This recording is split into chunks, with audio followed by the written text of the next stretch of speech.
Vamos a charlar con nuestro invitado del día de hoy cuando son las 12 del mediodía, 22 minutos, cuando hay 14 grados de temperatura, llueve. Y esta persona, este capo, nació el día del cumpleaños de mi papá, un 18 de abril. Actor polifacético, exdiputado nacional de la Unión Cívica Radical. Es una pata muy importante de la historia grande del cine y del teatro argentino. De la cultura en general. De la cultura en general. Bueno, no nos olvidemos, la Patagonia Rebelde, esperando la carroza y media en Argentina. Estamos en comunicación hoy, y nos da mucho gusto hacerlo, con don Luis Brandoni. Luis, Jorge Paso, Osvaldo Menéndez te saludan. ¿Cómo te va? Hola, buen día. ¿Cómo les va? Mucho gusto. ¿Qué tal? ¿Cómo va, Luis? Bien, bien. Leyendo el diario acá. Leyendo el diario. Con algunas sorpresas, ¿no? Los diarios. ¿Solés hacerlo tranquilo o los días de semana que tenés? No, sí, me tomo tiempo para los diarios. En esta etapa de mi vida tengo tiempo para leer el diario y me gusta. Me termino envenenado a veces, otras veces con una módico entusiasmo. En fin, el final de la lectura del diario es imprevisible, pero lo leo siempre, me gusta. ¿Qué te entusiasma? Es casi una necesidad orgánica. Y claro, el desayuno. Claro. ¿Qué te entusiasma y qué te da muchísima bronca cuando lees el diario? No, cosas muy diversas, fundamentalmente la política. Sí, obvio, claro. Que es lo que me interesa, pero bueno, hay cosas que me producen una enorme angustia, digo, las novedades del terrorismo en Europa y Medio Oriente es una cosa que me tiene muy trastornado, es una cosa muy grave. Bueno, está dando cuenta de eso el propio Papa, y bueno, después la política casera, en fin, las expectativas, en fin, lo de siempre. Y bueno, y además la tarea de ser un buen militante de un partido al que uno pertenece. Sí, claro, seguramente. Vos sabés que con Luis Brandoni nos conocimos allá. ¿Cómo te va, Luisa? Osvaldo Menéndez te habla. Hola, ¿qué tal, Osvaldo? Nos conocimos allá en la agencia de Carlos Souto cuando él iniciaba su campaña para senador en la provincia de Buenos Aires. Claro. Ahí tuvimos una reunión tan linda que entró don Raúl Alfonsín. Hablo de él y se me pone la piel de gallina porque tuve la suerte de cubrir parte de su etapa de presidencial como acreditado en Casa de Gobierno. Claro. Y bueno, y ahí comenzamos a caminar un poco con Luis. Nos hemos reído muchas veces, nos hemos enojado. Me acuerdo una nota, ¿te acordás que no querías saber nada con CQC? Te volviste loco. No. Y le dijiste, Nada. Y le fuiste y le dijiste, mirá, decile a tu jefe que mande un móvil a casa y lo atiendo las 2 horas del programa, pero mano a mano él y yo, porque si yo hablo con vos, vos me meditás todo esto y pones lo que quieren. ¿Te acordás, no? Lógico, sí, claro. Sí. Bueno, Luis... Me felicito de haberlo hecho, además. Sí, claro. Sí, obvio, ¿Qué claro, te parece? Claro. Sí. En esto de leer los diarios, en esto que vos has tenido mucha participación en la vida política, ¿cómo estás viendo el transitar del gobierno sabiendo que se iba a encontrar con un camino espinoso? A mí yo tengo una dosis importante de esperanzas en que podamos, pero no solo con el gobierno, sino en todo caso con el gobierno como palanca, dar vuelta una página importante de nuestra historia. Yo creo que hay algunos síntomas que me hacen tener un cierto optimismo, más allá de los trompezones que la vida diaria nos propone, nos somete. Pero digo, la actitud del gobierno desde los primeros pasos, con algunas actitudes muy serias que tomó. Yo creo que es un gobierno un gobierno al que pertenece mi partido también, como no podía ser de otra manera. Tienen voluntad democrática y sobre todo me da la sensación de que hay un cambio generacional que va a ser importante. Incluso en el peronismo creo que hay una actitud no confrontativa. Me parece que estamos viendo cosas que hacía años que no veíamos, el participar políticos de la oposición en actos protocolares, en viajes con el presidente de la República, la actitud de diálogo entre los gobernadores y el Poder Ejecutivo. Me parece que hay cosas que que nos deberían llamar a tener expectativas de un país más normal, con el respeto por las instituciones, el respeto por la ley, y después, bueno, faltan modificar, y eso va a llevar mucho más tiempo, algunos aspectos culturales. Los culturales me refiero a las formas de convivencia que se da una comunidad. En eso andamos más rengos, y tenemos que aprender a darnos cuenta que pertenecemos a un lugar que se llama nación. Pero tengo un cierto entusiasmo, expectativa sobre esto, porque además veo que hay diálogo.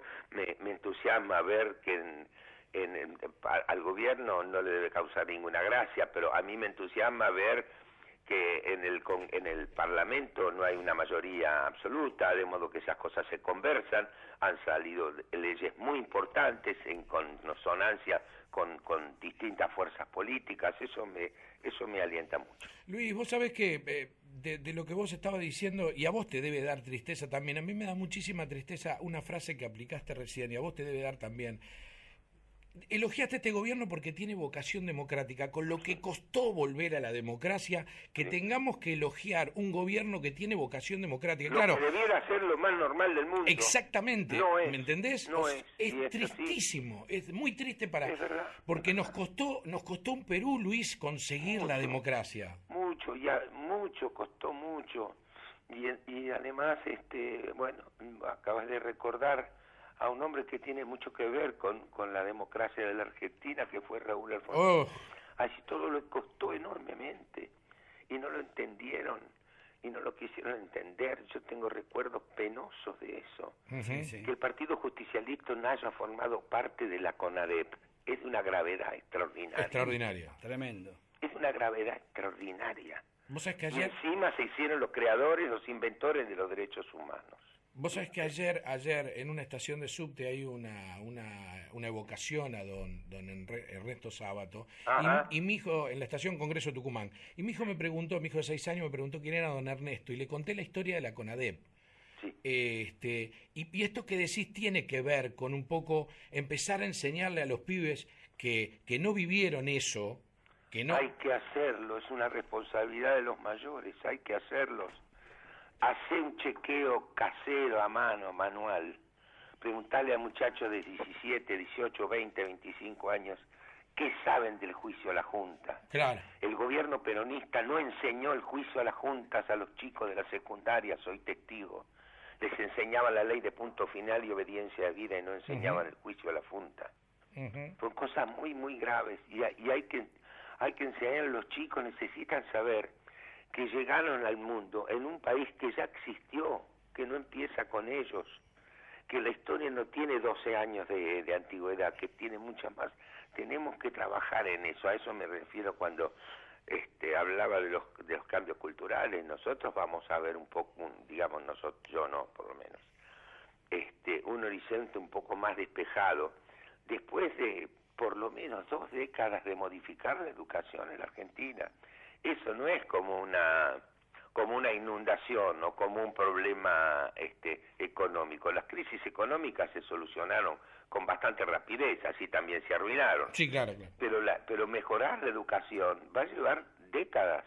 Vos sabés que, por supuesto, nuestras universidades fueron en algunos años consideradas las mejores de Latinoamérica, ¿Y hoy? Y venían de todo el mundo Así es. a estudiar. De América, de toda América. Exactamente. Y hoy estamos con que los chicos van al CBC y vos le preguntás cuál es la capital de Santa Fe y te dicen Rosario. Una cosa de locos. Pero lo que pasó el otro día en la universidad, ya unos cuantos días en la Universidad de Plata, en la Facultad de Medicina, que el 80% reprobó, porque ¿sabes por qué? ¿Cuál era la razón? No entendían las preguntas.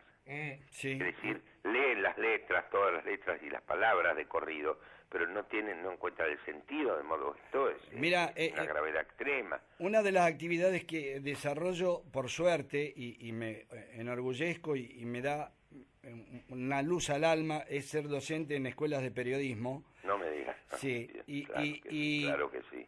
Pero me da mucha tristeza, utilizando la palabra de Jorge y tuya, que no leen los diarios y quieren ser comunicadores sociales. El otro día hice un ejercicio, escuchá lo que te digo, hice un ejercicio haciéndolos de entrar a uno al estudio de radio y les pregunté, bueno, yo voy a ser de Ollarvide. Algunas caras era como si le hubiera dicho, voy a ser el 9 del Shakhtar de, ¿me entendés? De Yakarta. Entonces, pero ustedes no saben quién es Ollarvide, no, y a cada uno le tenía que explicar por separado, por eso los hacía entrar, quién era Ollarvide. Eso te da la pauta de que la muchachada, creo que estudian algunas cosas por impulso, por ganas, ni que hablar en la política donde mucha gente quiere arrimarse para después no hacer política, sino obtener cargos, buenos sueldos y empezar a ver si hay negocios.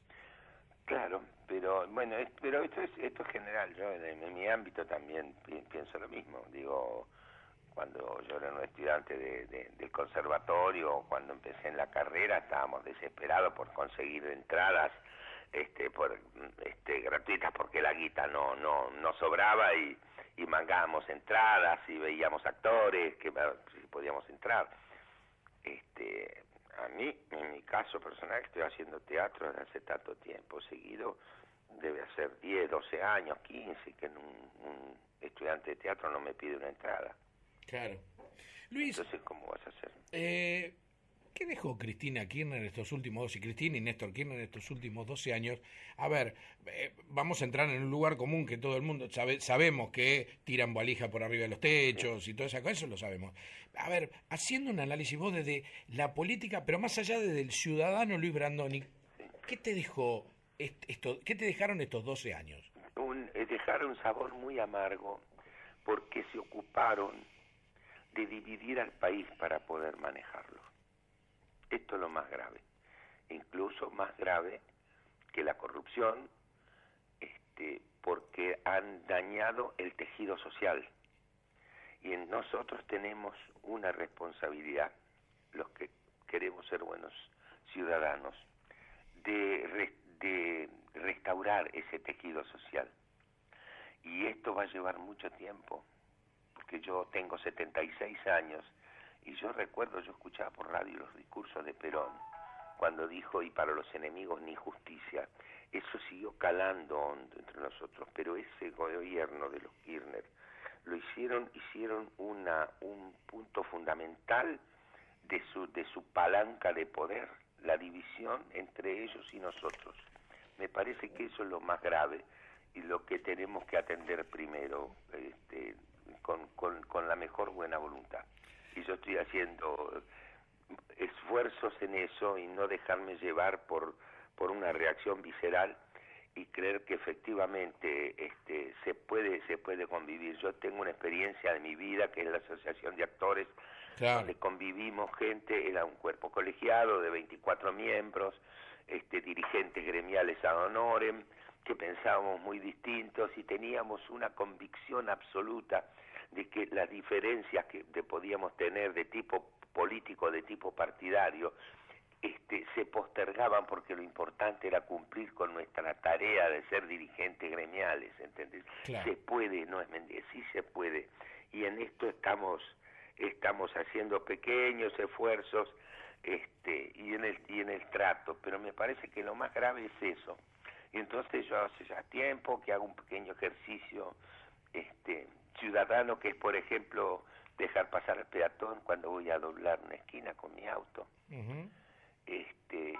Hay cosas sorprendentes en ese sentido, porque hay gente que me deja pasar a mí, entonces yo me asomo la cabeza y digo, una vez que soy gentil, acepta la gentileza, porque tiene miedo, que en cambio que yo lo deje cruzar, tiene miedo que lo agarre justo en el medio, no sé cómo es, te digo.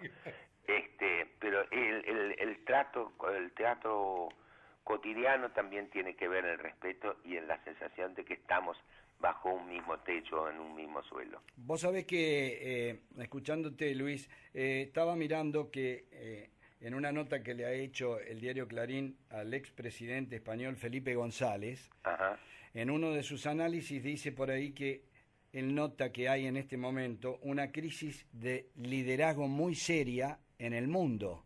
Sí. Y eso tiene que ver justamente con lo que vos hablabas, con el tema de los actores, que ahora hay una camada nueva, hay otras que se metieron adentro de la grieta, lamentablemente, y no han querido salir, y ahora otros que se han arrepentido y quieren volver a cruzar al lugar donde estuvieron antes. Todo eso, ¿cómo también lo has vivido? No, a mí me dio lástima porque yo fui dirigente y eran muy distintas las cosas, incluso la formación de los actores. Ahora los actores tampoco saben quién fue un día, no sé qué me contó antes de ayer, que dijo de fulano y dijo quién es. Y ese tipo se cayó desmayado porque el muchacho que era actor, que trabaja en televisión, no sabía quién era Luis Sandrini. Ah, bueno. ¿Entendés? Entonces, porque lo que quieren es hacer, estos muchachos, alumnos tuyos de periodismo, lo que quieren es tener el trabajo y empezar a trabajar de periodistas. Claro. No creen que no tiene ningún interés lo que pasó, ni quiénes fueron los anteriores, quiénes hicieron esa profesión, la dignificaron. Sí. Tema es un poco complejo y los mayores tenemos mucha responsabilidad, che. Sí, es cierto, es cierto. Luis, la Unión Cívica Radical, partido donde siempre militaste con mucho fervor, sufrió después de que De la Rúa se vaya, lamentablemente para la historia del radicalismo y de la Argentina, en el helicóptero famoso, sufrió una crisis la Unión Cívica Radical y después entró en una transición. Bueno, y además fue sancionada por la sociedad. Sí, Exactamente, claro. exactamente. ¿Cómo ves ahora hay una nueva camada que pueda volver a hacer resurgir a la Unión Cívica Radical y ponerla en el bipartidismo enfrente de nuevo? Yo con respecto al futuro del bipartidismo no voy a abrir juicio porque no puedo hablar de eso. Yo creo que la irrupción de un nuevo partido, una nueva coalición en lo más alto del poder, algo va a significar, de modo que no sé si se va a volver al bipartidismo. Claro. Sí, tenés razón. Ahora podríamos hablar de tres partidos. Padeció mucho, la sociedad nos sancionó, dándonos la espalda en más de una elección, pero está viva la Unión Cívica Radical. Digo, la Unión Cívica Radical es el partido que le ofreció a Cambiemos la posibilidad de ganar las elecciones por su capacidad territorial. Claro. Lo que pasa es que tenemos algunos problemitas los radicales, por ejemplo, que no nos damos cuenta cuando nos va bien y nos disfrutamos mucho cuando nos va como el culo. Esta es una característica del partido, porque se quejan porque no hay, bueno, en algunos casos no los consultan, hay quejas por los puestos. Lo que yo tengo es el orgullo de decir que la Unión Cívica Radical, aún pagando precios muy altos, como el que estamos mencionando, que lo pagamos nosotros solos, porque el fracaso de la alianza lo pagó nada más que la Unión Cívica radicalismo, Radical. sí, señor. Los muchachos del Frepaso no solo no pagaron, sino que fueron premiados después. Pero es un partido que no niega la pertenencia de sus dirigentes. Yo nunca escuché a ningún radical decir que De la Rúa no era radical.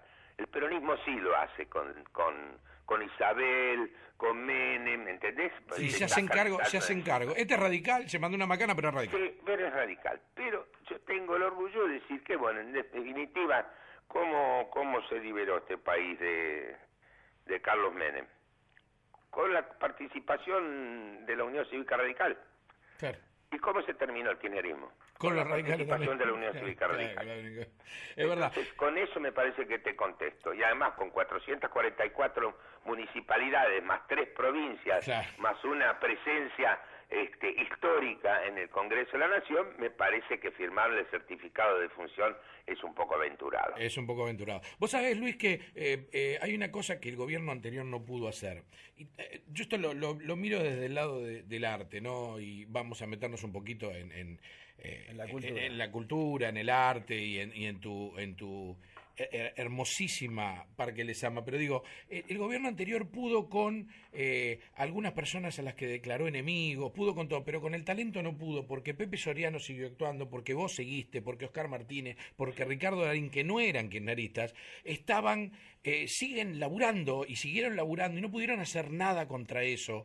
Y vos sabés que yo me quedé pensando, los gobiernos, iba a decir dictatoriales, que no fue el caso porque se votó el gobierno anterior y todo eso, pero digo, los gobiernos que aprietan mucho y que dividen a la gente, muchas veces se hacen cargo también de la cultura. O sea, echan a los artistas. Y a ustedes no los pudieron mover. No, pero nos discriminaron. Obviamente, no, pero pará, yo no estoy diciendo que no. La frase esta de la lista blanca, que es mía, Sí. y de la cual se hizo eco muy poca gente, existió. Sí, claro. Pero es que no pudieron, la dictadura tampoco. Yo fui uno de los tantos que perteneció a la famosa lista negra de la dictadura. Lo hicieron para que nos dejáramos de joder acá y nos fuéramos del país. Y no lo hicimos, y fueron muchos cantantes, autores, actores, directores, muchos los que pertenecimos a esa lista negra, y no pudieron. Es que con la cultura no hay manera. No hay manera. Ni siquiera, por ejemplo, cuando el secretario de Cultura de la Nación era Di Tella, y dijo que a él, el secretario de Cultura de la Nación dijo, a mí la cultura no me interesa, porque lo había dicho el presidente Kirchner. Hasta ni eso nos hizo mella, porque el teatro sigue y la gente sigue escribiendo y tiene una potencialidad extraordinaria. Lo mejor que pueden hacer los gobiernos en tanto al ámbito de la cultura es brindar un lugar amigable para que se desarrolle la cultura. Meterse en diagramar la cultura me parece que no es la mejor receta y nunca resultó. Pero lo que sí tengo que decir, voy a aprovechar esto para decirlo, por ejemplo, con el cine no es que haya sido manejado, pero yo les pido que hagan alguna averiguación con gente que sepa de esto, con hombres que tengan una visión más amplia de la que puedo tener yo. ¿Cuántas películas durante los 10 años y medio de Menem aparecieron, salvo una o dos películas de tipo documental casi de Solanas, que hablan de lo que pasó durante esos 10 años y medio, donde se vendió el Estado entero, donde pasó lo que pasó? No hay. No hay.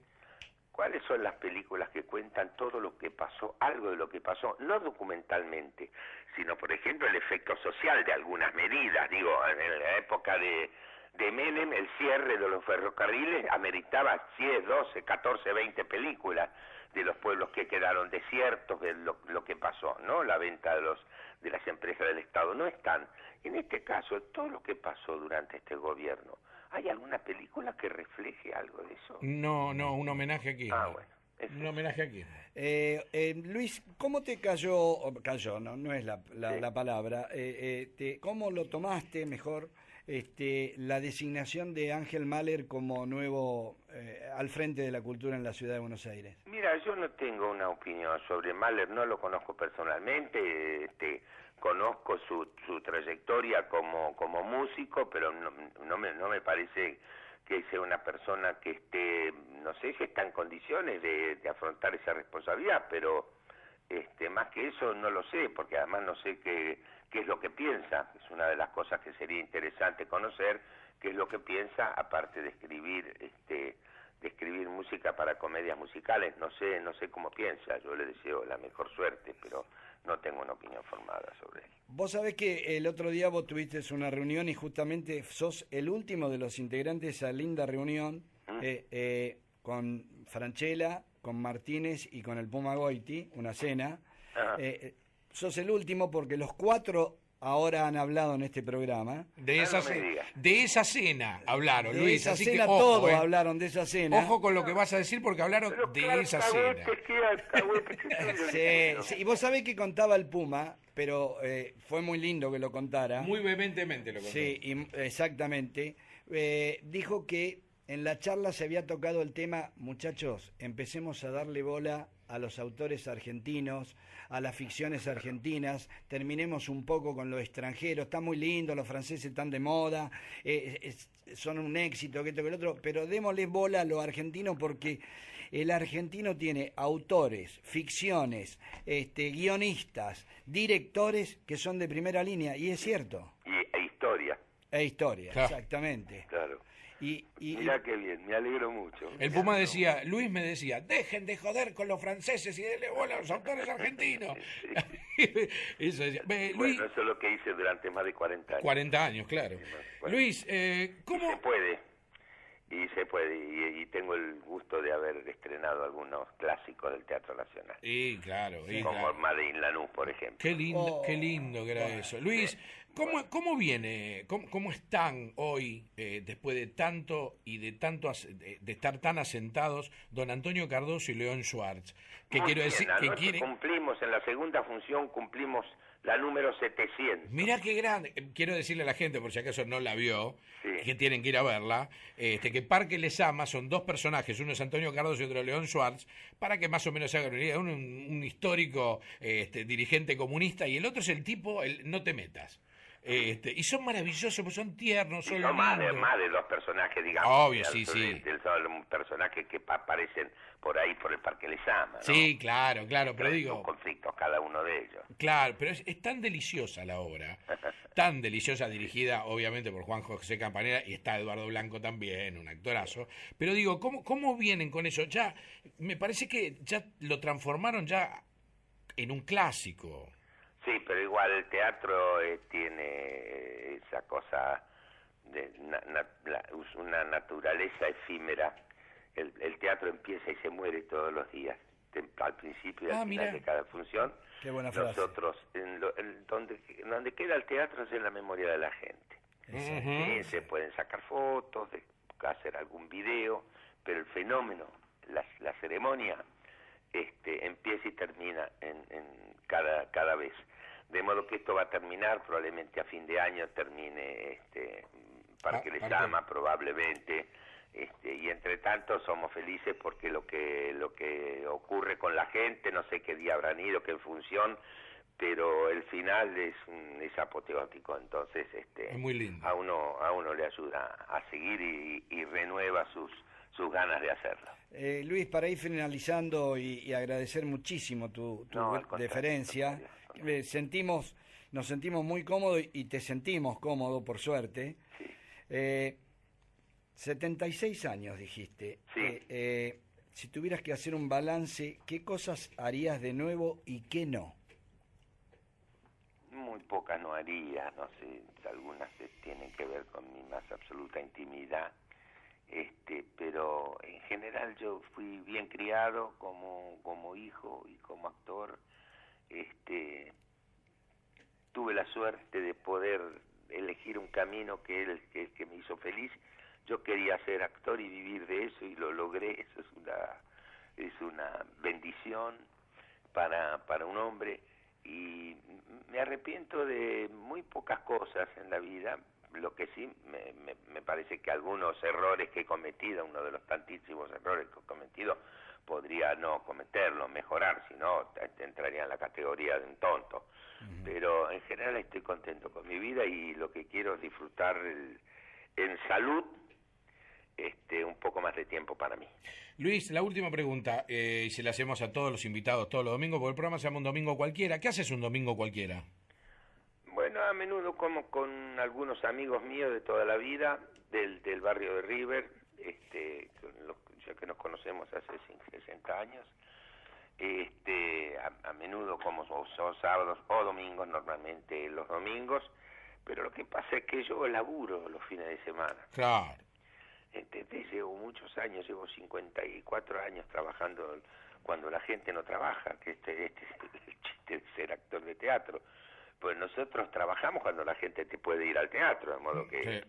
Así que los sábados, domingos y feriados tengo muchos... Siempre está pendiente la función que hoy tengo a las 7 de la tarde. Pero lo que sí me divierte es la noche del domingo, que para mí es el viernes de los seres humanos normales.